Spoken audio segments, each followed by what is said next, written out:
Is Magic the Gathering a dead game? This is a question that I kind of see pundits posting on YouTube and musing over the fact of the changes in Magic the Gathering anytime to ask if Magic is in fact a dead game. Now, I'm Keith from Cutlass Board Games. I'm a game designer for a living, and Magic the Gathering was kind of my first foray into a complicated game and taught me a lot of the skills that I then went on to use in my career.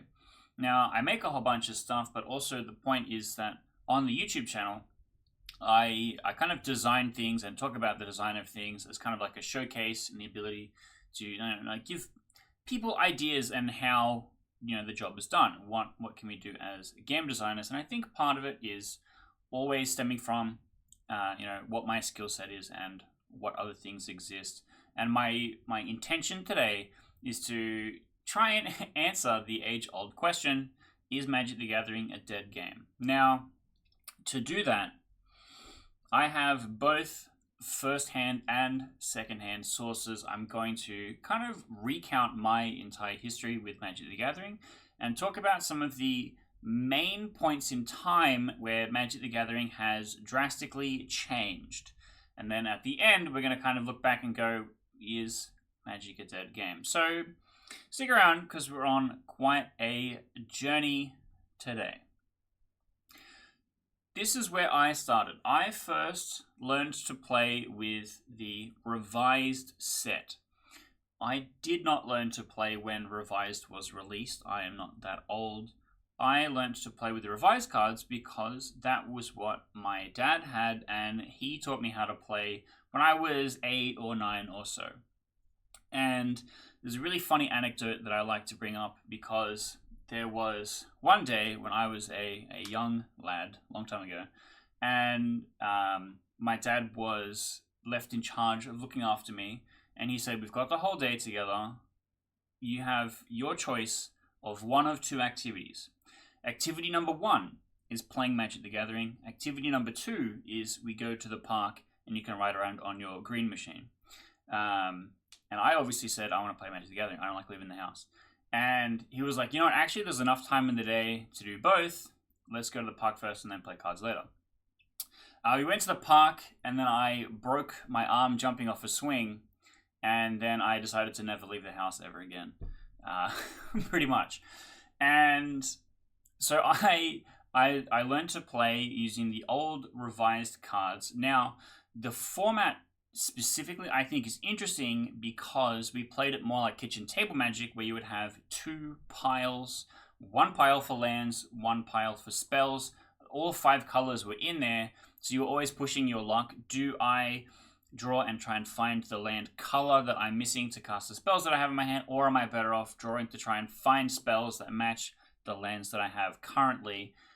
Which is really interesting, and a lot of the older cards, I've picked out some that are specifically, familiar to me. A lot of the older cards are not super powerful, and you're just trying to be really efficient with the not much that you have. And I thought this was really interesting. I really liked playing Magic the Gathering at the time. And then fast forward a few years where I'm a teenager. My arm is healed. I'm recovered. I just have regular social anxiety like everybody else. And I see Magic the Gathering as a booster pack in a store. The very first booster pack I bought was Scars of Mirrodin, but it was an old set at the time. The set that had just come out was Innistrad, and so I played Standard for the very first time in Innistrad. So I skipped a whole bunch of stuff from Revised to Innistrad. It was drastically a different game right away, but I was kind of hooked. I've always kind of liked the werewolves, vampires, cryptids, X-Files kind of media, and so this set was really, really exciting for me. And this is where I started to play the game as a hobby. I would go to the F&M, I'd go to my local game store, I would, pretend like I'm the most competitive player of all time. I'm doing my best to try and win games and placements and stuff like that. And this was a set that really got me excited about playing the game. The first pre-release that I remember playing in was Dark Ascension. They had a big cardboard Hell Vault, and there was the whole story about Griselbrand and Thalia and all this kind of stuff, and everyone was really excited. It was the place to be. We're having a great time. And then in Standard, I played Big Naya for a really long time. It was Farseek on 2, Huntsmaster on 3, Thragtusk on 4, and I can use Restoration to combat Trick with my Huntmaster to turn him back face up and get a wolf and gain some life, or I rip the big bonfire of the Damned off the top of my deck to try and win the game. And what's really interesting to me is that this was probably where I played the most hours in events in Magic the Gathering in this format, was it M12, right after Avacyn Restored came out, and I don't feel nostalgia for this period. I'm not like, man, I wish it was like this, which is really interesting. I feel like the major sentiment of a lot of people is that they wish for an earlier time in Magic the Gathering's history where a lot of these changes haven't happened.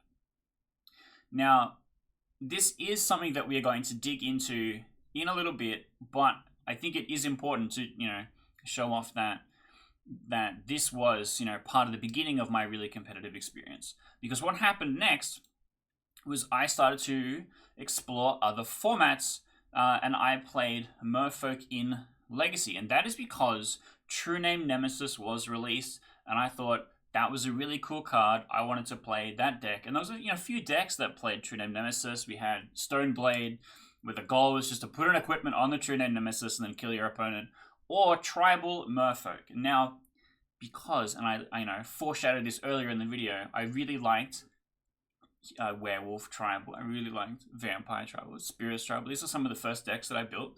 I really wanted to just play Merfolk Tribal, and so I did. I played Merfolk very competitively in Legacy for a while, and I met a lot of the people that played Legacy and Vintage, and I would borrow decks to go and play in Vintage side events. And again, another cool and funny anecdote, I borrowed a Vintage deck from my roommate at the time to play in a side event. All the names of the events have changed since then. To play in a Vintage side event, and the Vintage deck was Mud, so it's just all artifacts, Lotus, Mishra's Workshop, and all that. But it was all in Russian foil.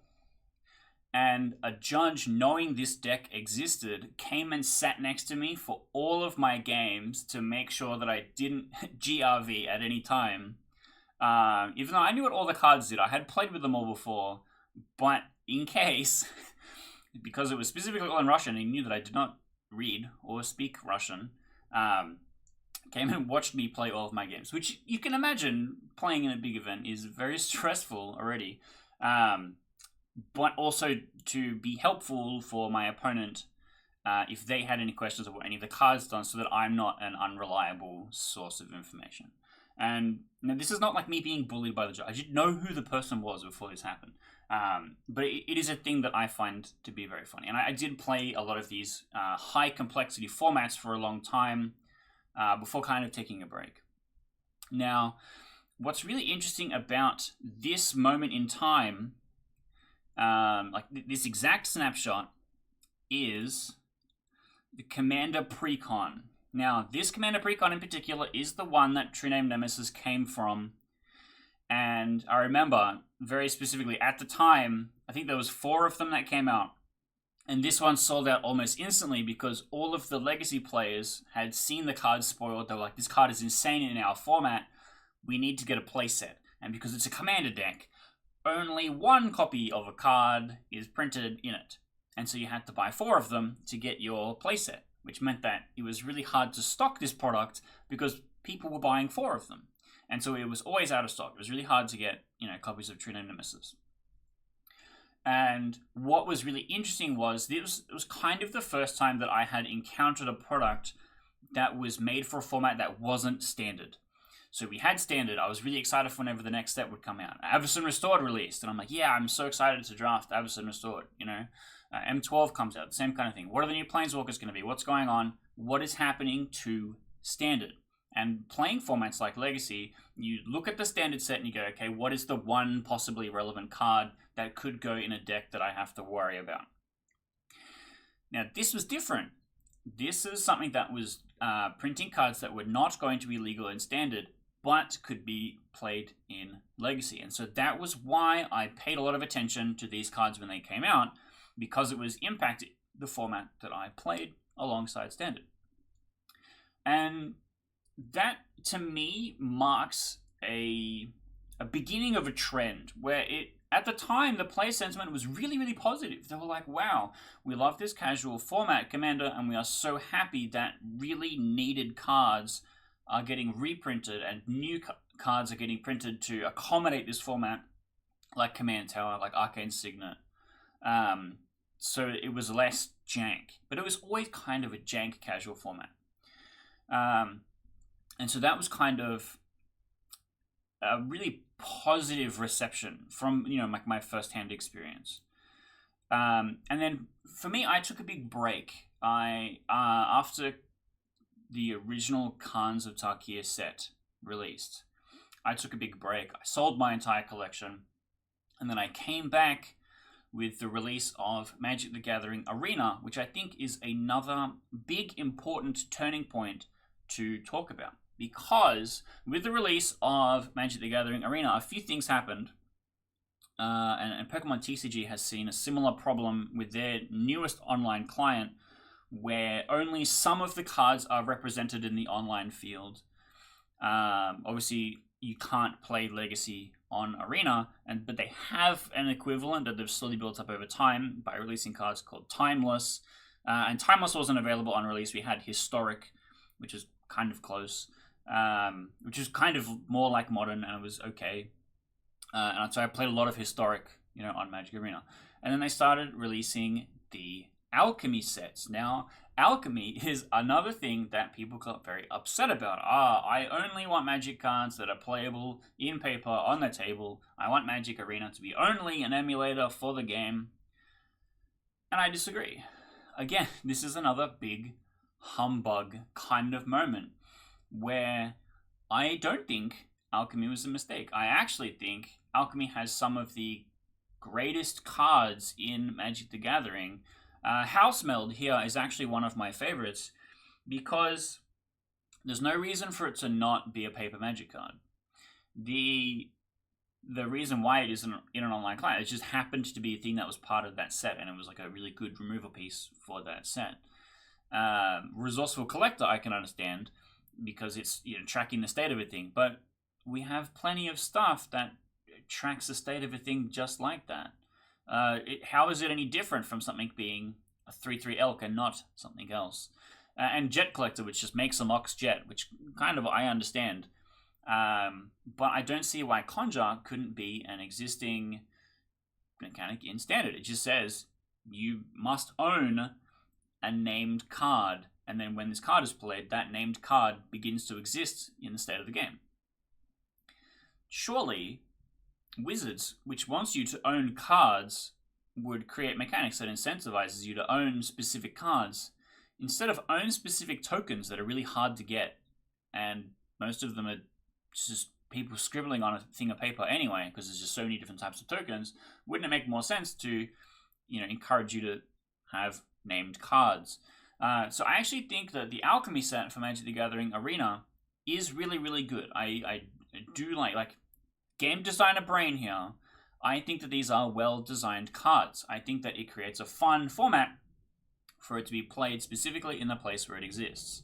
Now, here's the interesting part. Again, this is a game design brain thing.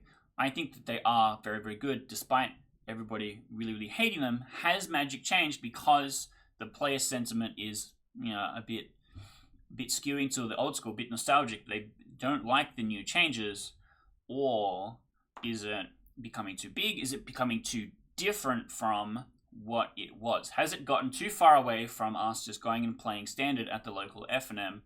Which I think you might realize that's kind of where I'm starting to go with this argument. Whilst, yes, I do very much like what the content of the game is, I think the sentiment is drifting away from what the original experience was.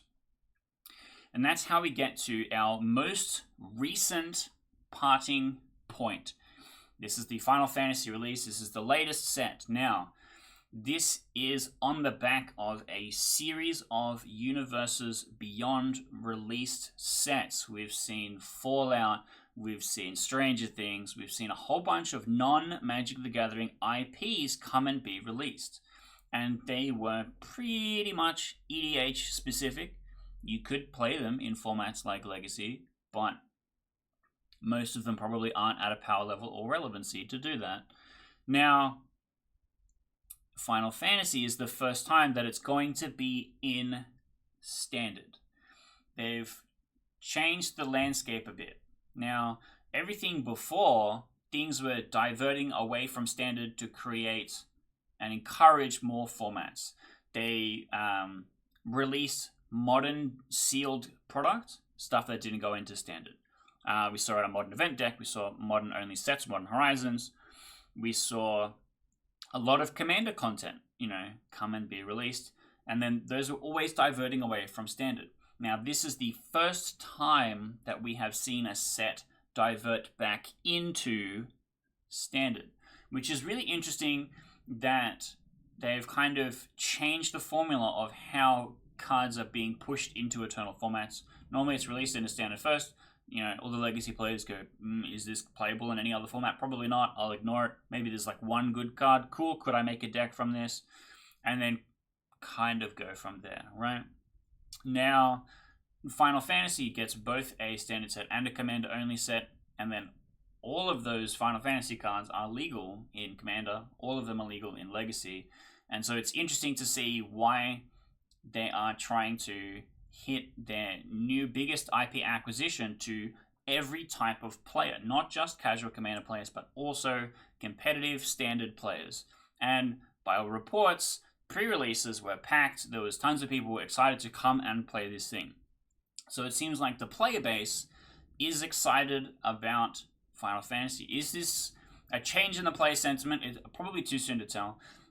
Is this an overlap in player sentiment because they have the people that are nostalgic for the old Magic and then people that are nostalgic for the old video game? Possibly. Now, what I think is really interesting is I don't actually care that much for Final Fantasy. I've played Final Fantasy X. It was good. I watched Advent Children. I didn't actually play the game. I've played Final Fantasy Tactics Advance, which I argue is the best one. It has the best plot hook of you are transported into the magical world, and the person who is responsible for you potentially coming back to the real world would never ever want to go back because his real life is deeply shit and the magical world is much better, which makes much more sense for like every story of this genre. And War of the Lions as well. Things that are not really represented in Final Fantasy.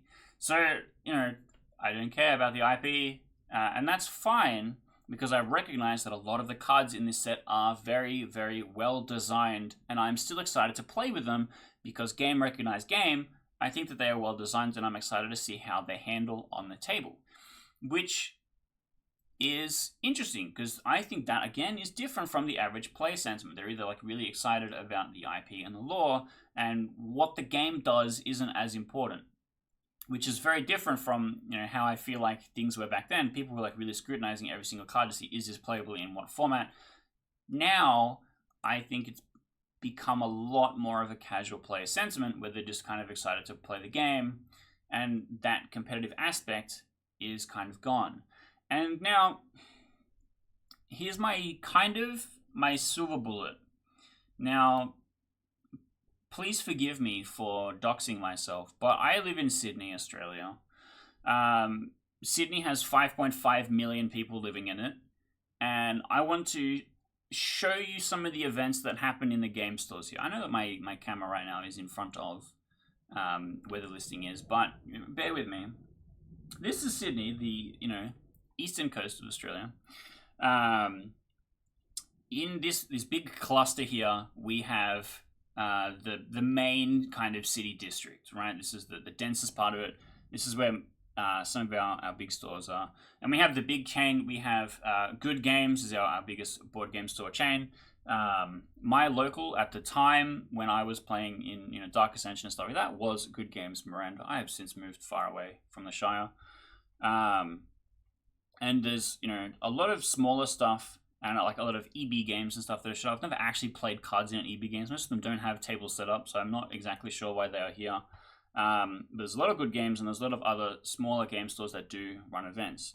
Now I have this filter set up specifically to show the standard format being played. Now it's marked a lot of stores, but let's have a look at the events. We've got Wollongong, which is actually not shown here. That is further south by a lot.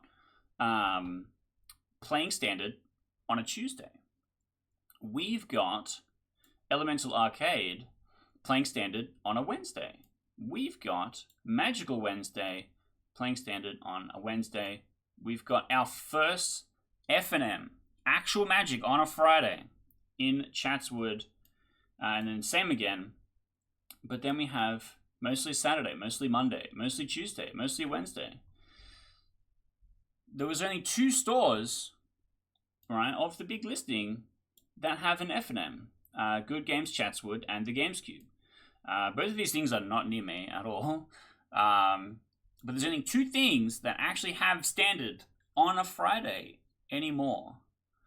Now let me change this filter to Friday Night Magic.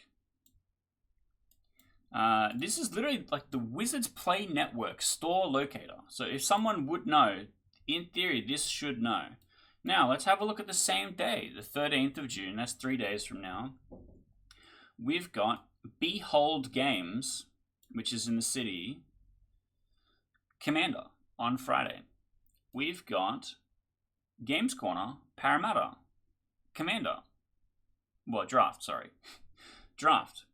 Modern. Commander. Commander. Modern. Draft. Modern. Commander, and then Commander. Magic is not dead. Like the ship of Theseus, Magic has been permanently altered in a way that everything that we recognize to be Magic the Gathering is gone.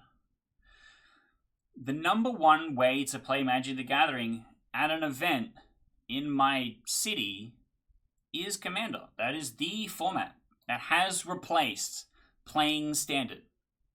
As you could see, there is not an event for Standard near me. There is not an event in the city. No Good Games Central Standard event. No Good Games Town Hall Standard event. They had Final Fantasy pre-release. Good Games Central has Modern. There is no Standard. There's Commander everywhere. Everywhere has Commander. Everyone wants to play Commander.